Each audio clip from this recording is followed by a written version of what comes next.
After 5 days ay umuwi na ang lahat sa Maynila. Naging masaya talaga at memorable ang huling stay namin doon ni Miguel. Pasalamat na rin ako dahil kahit papaano hindi kami nahalata ng mga kasama namin. "Miss you, Mama!" Tumatakbong sigaw ng mga anak ko. "Namiss din kayo ni Mama, mga anak." Sabi ko sa kanila sabay yakap. "Paano naman ako?" "Daddy!" Masayang sabi nila. Bumitaw sila sa akin at patakbong niyakap ang daddy nila. "Namiss ka po namin, Daddy." Masayang sabi ng panganay ko. "Namiss ko rin ang mga prinsesa ko. May pasalubong sa daddy sa inyo." Masayang sabi ni Miguel sa kanila. Nag-excite naman ang mga bata na nalaman nila na may dalang pasalubong si Miguel. Dumaan ang mga araw at mga buwan ay naging masaya ang pagsasama namin kahit na palihim lang. May mga times na doon ako natutulog sa kondo niya at ganoon din siya. Tuwing linggo ay lagi siyang nasa bahay. Nakaugalian na kasi namin na sumimba lagi. Kagaya ngayon nandito kami sa mall kasama si Miguel at ang mga bata. Ipanasyal namin sila at namili din kami ng laruan at iba pa nilang pangangailangan. "Love, tama na yan. Madami na ito, hindi naman kailangan yung iba diyan." Sabi ko sa kanya dahil sa mga binibili niya na hindi naman kailangan. "Pero baby," kontra niya sa akin. "Di ba napag-usapan na natin ito?" Sabi ko sa kanya. "Okay baby, after natin dito kain na tayo." Saad niya. "Okay." Sagot ko sa kanya sabay abot ng card ko. "Baby, keep that. Kaya ko naman bayaran ng mga ito." Sabi niya. "Alam ko po, pero ayoko na gumagastos ka para sa amin." Pahayag ko sa kanya. "Baby, kung alam mo lang." Pabulong na sabi nito na hindi ko gaanong maintindihan. "May sinasabi ka ba, love?" Tanong ko sa kanya. "Wala baby. Tara na, punta na tayo sa restaurant para kumain." Aya niya sa amin. Nang matapos kami sa department store ay dumiretso kami sa restaurant para kumain na. Habang kumakain kami sa restaurant ay bigla na lang na may humila sa buhok ko. "Isa kang malandi! Nilandi mo si Miguel at ngayon ginawa mo pa siyang sugar daddy para mabili ang mga gusto ng anak mo? You're a gold digger, bitch!" Sabi ni Thea sa akin. "Bitiwan mo nga ako, Thea. Ano bang mga pinagsasasabi mo?" "Oo, boyfriend ko si Miguel pero mali mga sinasabi mo na piniperahan ko siya. At huwag na huwag mong idadamay ang mga anak ko. Kung ayaw mo manghiram na mukha sa aso, naiintindihan mo?" Galit na turan ko sa kanya. "How dare you!" Sasampalin sana niya ako nang may biglang humawak sa kamay niya. "Don't you dare, Thea. Kung gusto mo pang maging magkaibigan tayo." Galit na saad sa kanya ni Miguel. "Miguel, how can you say that? I'm your best friend." Tanong niya sa nobyo ko. "Yes, you're my best friend. But don't you dare hurt my girlfriend. Dahil ako makakalaban mo." Puno ng pagbabanta na saad sa kanya ni Miguel. "You're unbelievable. You're choosing her over me? Nalaso na talaga ng babae niya ng utak mo. Isusubog kita kay tita." Galit na sabi nito sabay walk out. Napaupo naman ako bigla at tumulo ang isang butil na luha sa mga mata ko. "Baby, are you okay?" Puno ng pag-aalala na tanong sa akin ni Miguel. "Yes, love. I'm fine. Uwi na tayo. Mukhang nagulat din ng mga bata sa nangyari." Kunwari, sabi ko sa kanya.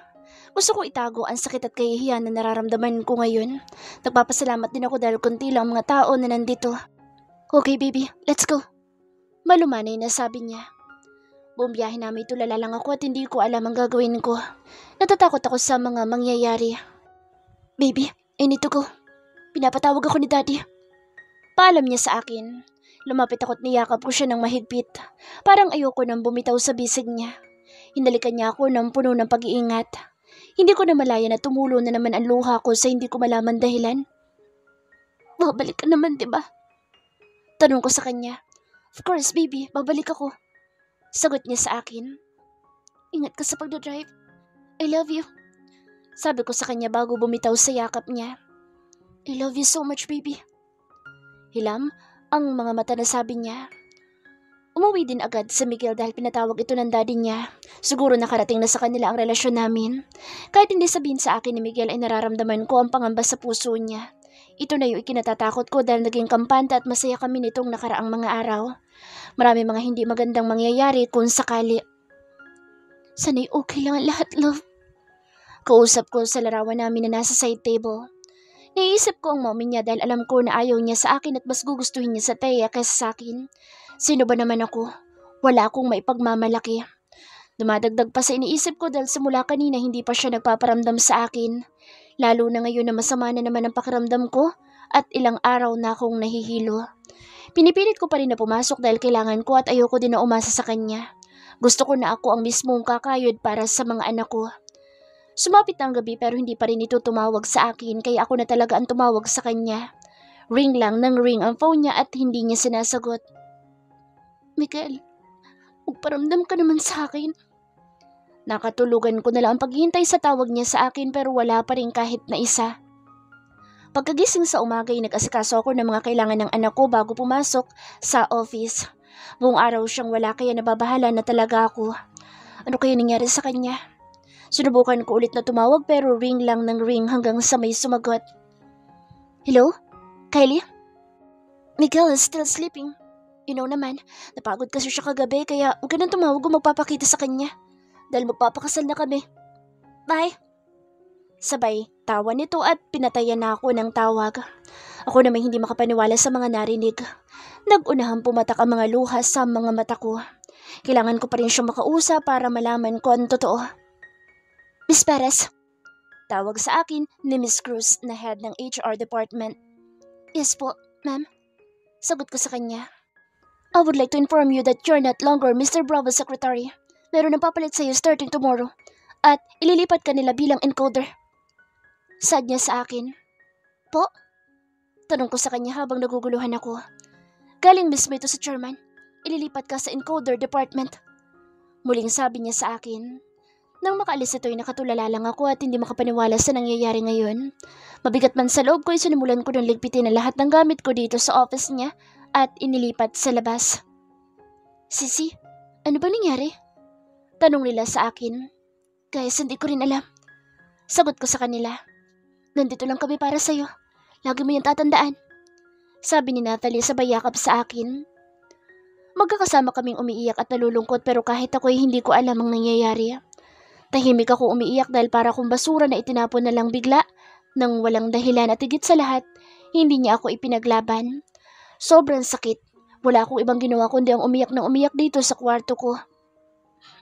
Napakasinungaling mo. Akala ko ba mahal mo ako? Umiiyak na sabi ko. Umiiyak ako ngayon dahil bukas ibang-iba na ako. Ang dati kong trabaho bilang secretary ng CEO ay naging encoder na. Pero kahit ganoon kakayanin ko para sa mga anak ko. Pumasok ako sa opisina kahit alam ko na pag-uusapan ako ng mga ibang empleyado sa office dahil sa pag-alis sa akin sa pagiging secretary. Ano kaya nangyari? Bakit naging encoder na si Miss Kylie?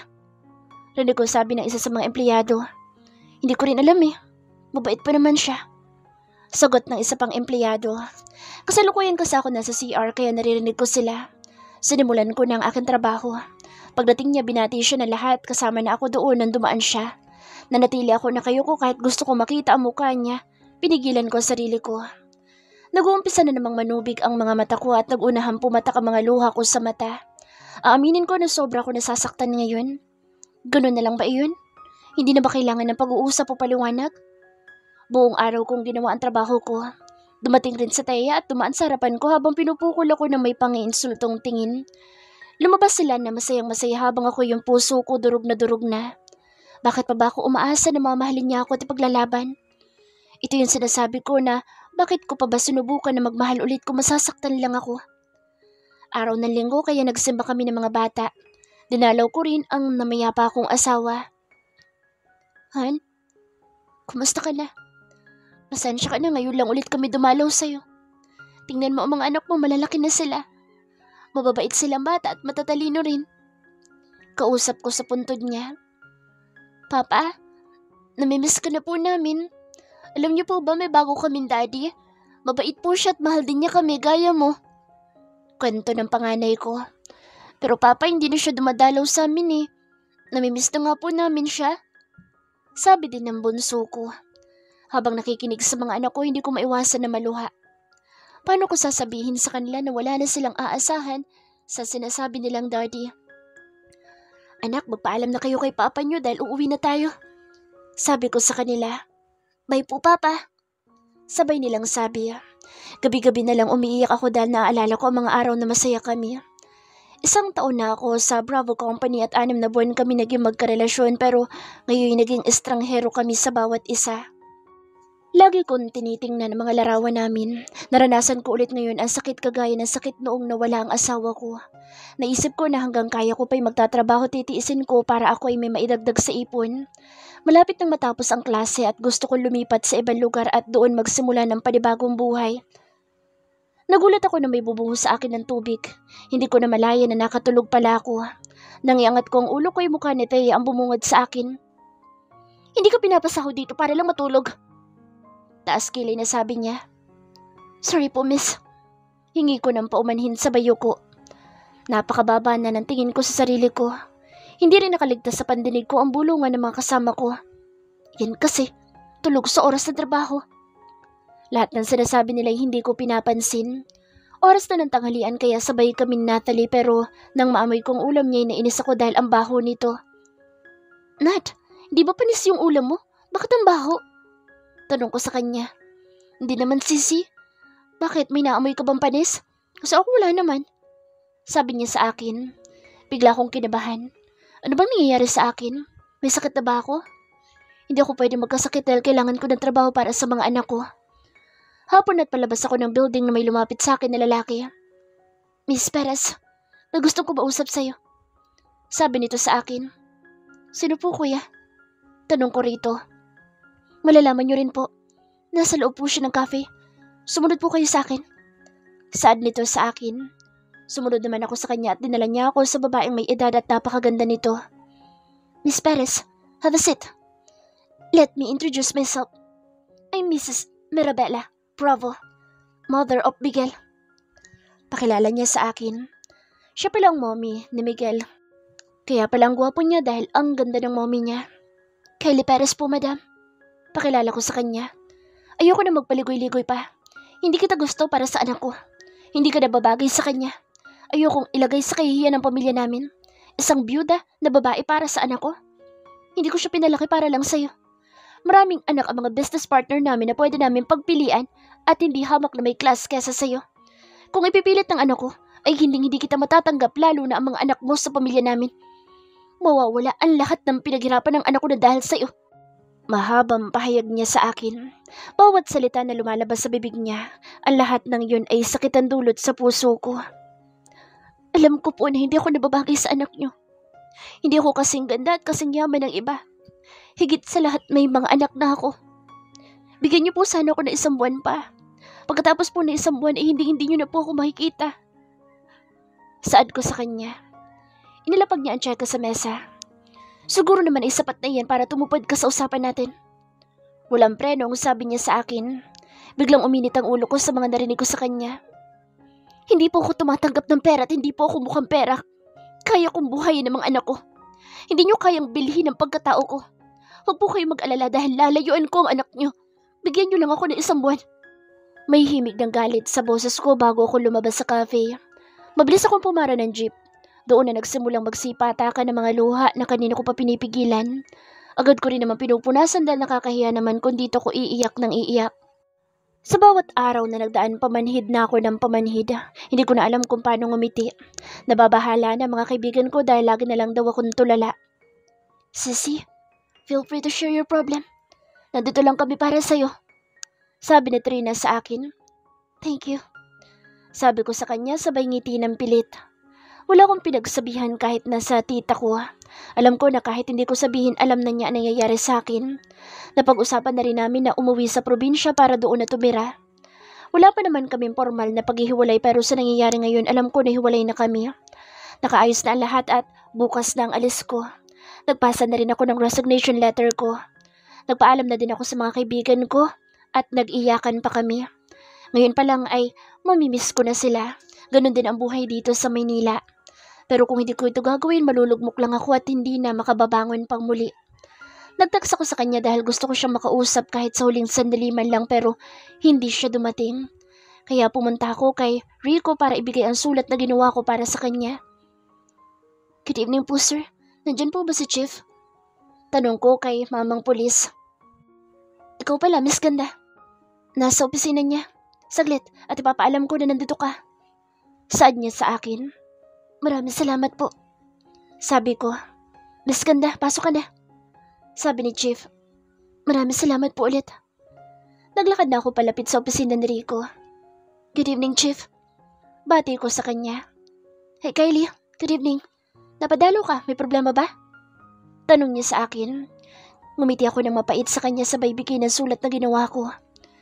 Hingi sana ako ng favor kung pwede pakabigay ito kay Miguel. Hindi kasi siya dumating ngayon, kaya sa'yo ko nalang ibibigay. Saad ko sa kanya. Sira ulo yun, kaya pala lagi naglalasing. Pabulong-bulong nito. May sinasabi ka ba, Chief? Tanong ko sa kanya. Naku, wala Kylie. Sige na, ako na bahala magbigay nito sa kanya. Aalis ka ba, Kylie? Bakit mo siya bibigyan nito? Oo, Chief. May pupuntahan lang kami ng mga anak ko. Sagot ko sa kanya. Ingat kayo. At alam ko na may dahilan siya kung bakit kanya iniiwasan. Alam ko na mahal ka niya. Sana dumating yung tamang oras para sa inyo. Malungkot na sabi niya. Salamat, Chief. Sige, alis na po ako. Ngumiti ako sa kanya. Sa mga sinabi niya, siguro nga nagmahalan kami sa maling oras o panahon. Pero minahal nga ba ako? Kasi kung minahal ako, sana hindi niya ako ginaganito na para bang isa akong walang kwentang tao na pwede nalang iwanan ng wala man lang pasabi. Aalis na ako, Miguel. At kung magkita man tayo ulit, hindi na ako ang dating Kylie na nagpautos sa'yo. Pero mas gugustuhin ko na hindi na tayo magkita pang muli. Pumatak ang huling luha ko para sa kanya, kasabay ng paglipad ng eroplano na magdadala sa akin sa aking bagong buhay.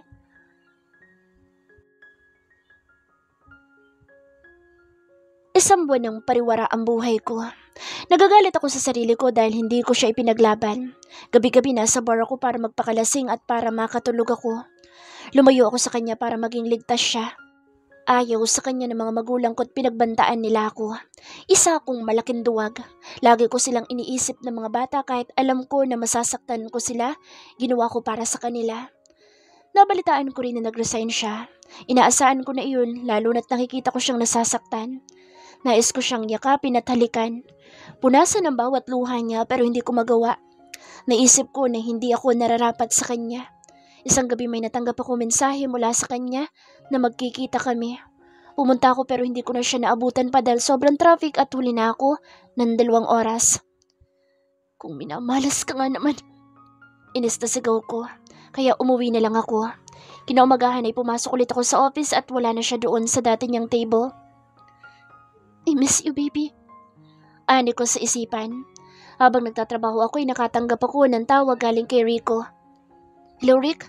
Napatawag ka? Tanong ko sa kabilang linya. Hey, dude.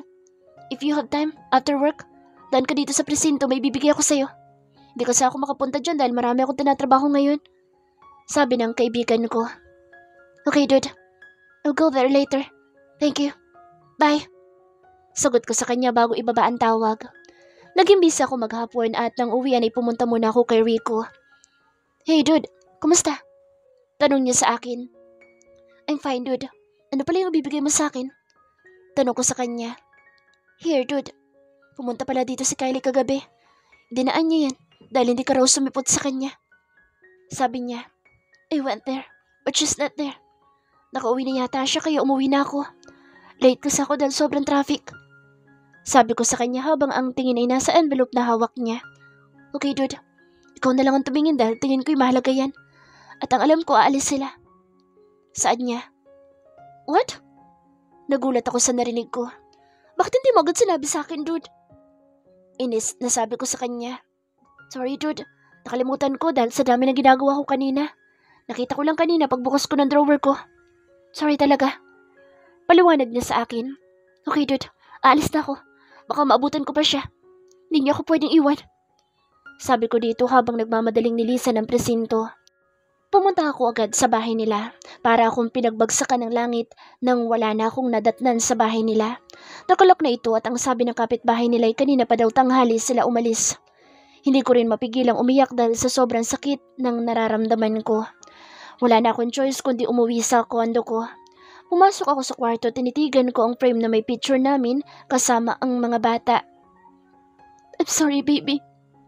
Kausap ko sa larawan namin habang umiiyak. Napakasaya namin sa larawan na ito. Isa kaming masayang pamilya. Pamilya na ako din ang sumira.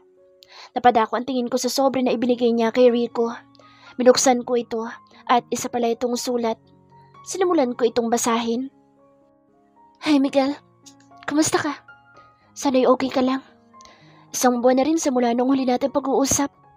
Sa totoo lang, hindi ko alam kung paano ko sisimulan ito.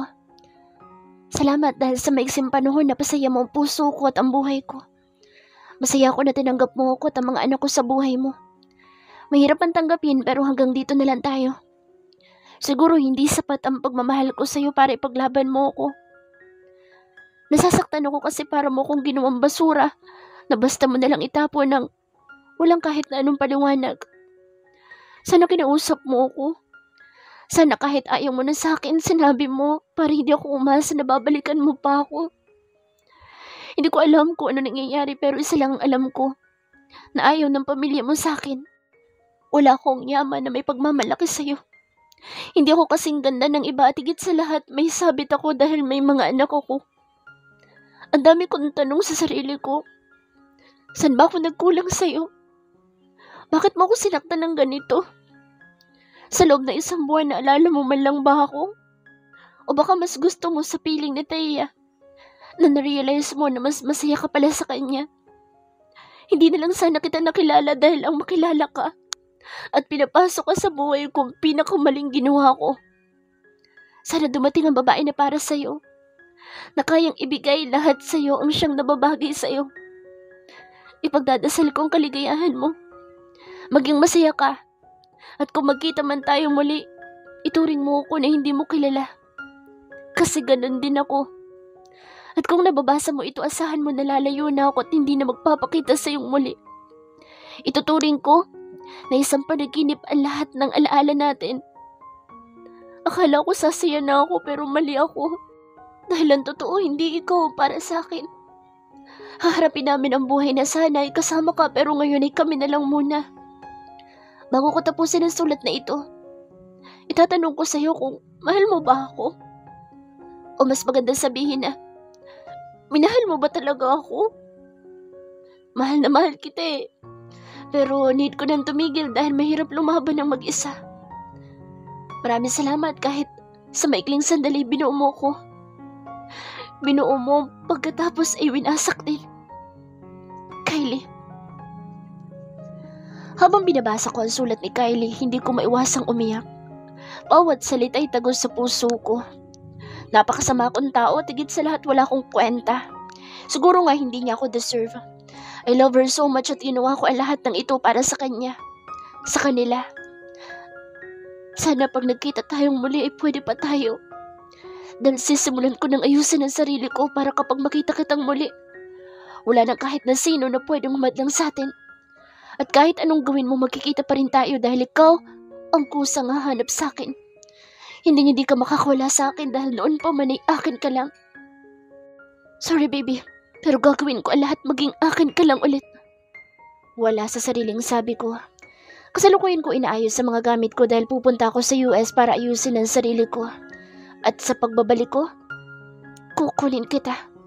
Kahit saan ka pa magtago, mahahanap at mahahanap pa rin kita, Kylie. Isang linggo na lumipas simula na lumipat kami dito sa Iloilo. So far maayos naman kami dito, maliban na lang sa pakiramdam ko. Araw-araw na lang itinatamad akong kumilos. Gusto ko na lang lagi matulog. Nahihilo ako sa umaga at may times din na nasusuka ako kagaya ngayon. Nandito ako sa kusina at inilalabas lahat ng kinain ko. Kylie, ano bang nangyayari sa'yo? Masama ang pakiramdam mo? Ilang araw ko nang napapansin na nagsusuka ka tuwing umaga. Tanong sa akin ni tita. Opo, tita. Hindi ko rin po alam kung bakit pero inaantok na naman po ako. Humihikab na sagot ko sa kanya. Naku, kambata ka. Hindi kaya buntis ka? Para akong nabingi sa sinabi ni tita. Biglang kumabog ng malakas ang dibdib ko. Buntis kaya ako? Isang buwan na akong delayed at hindi ko naisip na posible akong mabuntis dahil kahit kailan ay hindi siya gumamit ng proteksyon tuwing nagtatali kami. Hindi ko pa po alam, tita, pero isang buwan na po akong delayed. Bibili po ako ng pregnancy test para makasigurado ako. Sad ko kay tita. Mas mabuti nga na bumili ka para malaman natin. Paano yan? Sasabihin mo ba sa kanya?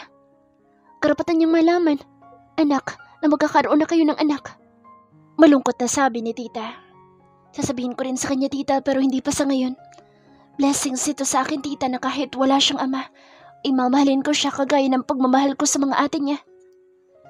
Naluluhang sabi ko, sana'y ipaglaban mo ang karapatan ng anak mo. Alam ko na mahal ka niya at baka may dahilan siya. Pagtatanggol sa kanya ng tiyahin ko, tita, ayoko na pong pag-usapan siya at paglalaban ko siya. Samantalang siya hindi niya ako kayang ipaglaban. Mapait na turan ko kay tita.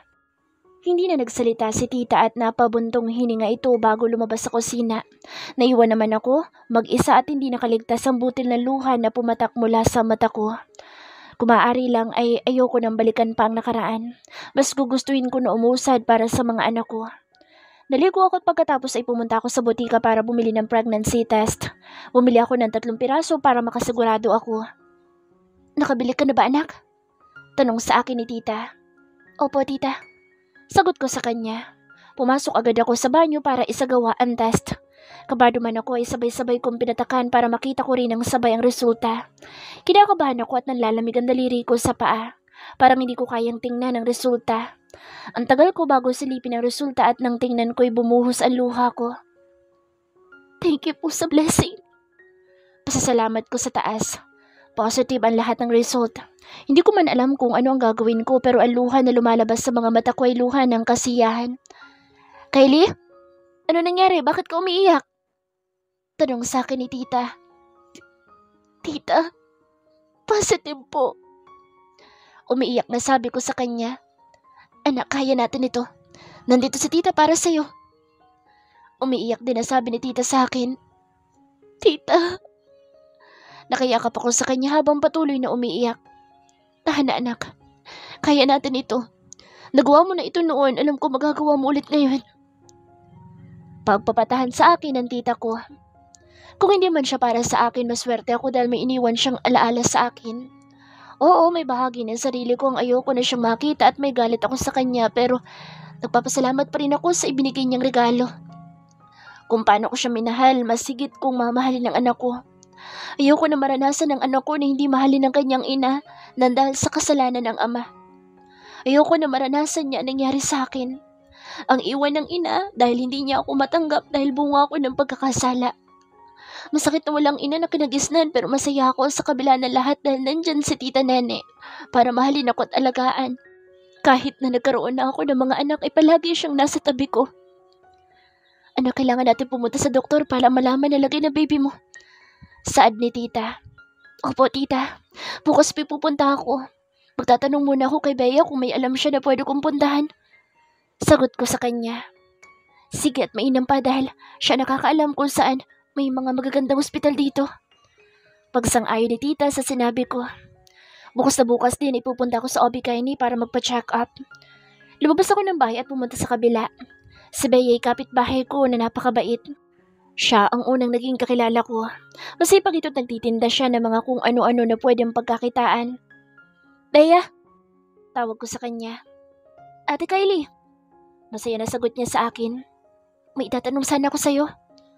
Ano po yun, ate? Tanong niya sa akin. Itatanong ko sana kung saan magandang klinik ng OB dito.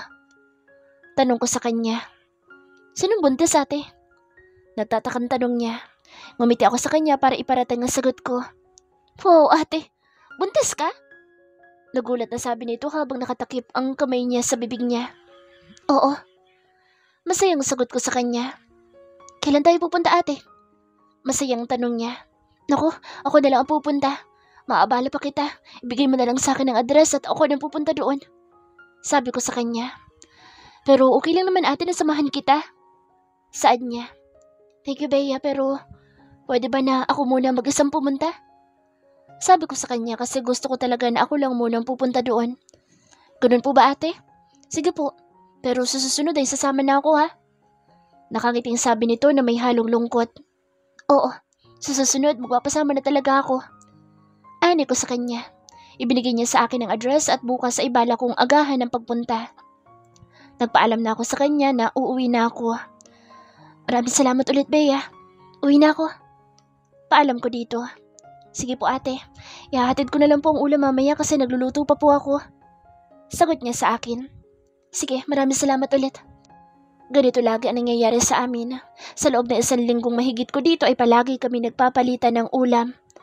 Mababait talaga ang mga kapitbahay ko. Kaya sa tingin ko'y magiging masaya ang bagong buhay namin dito sa Iloilo.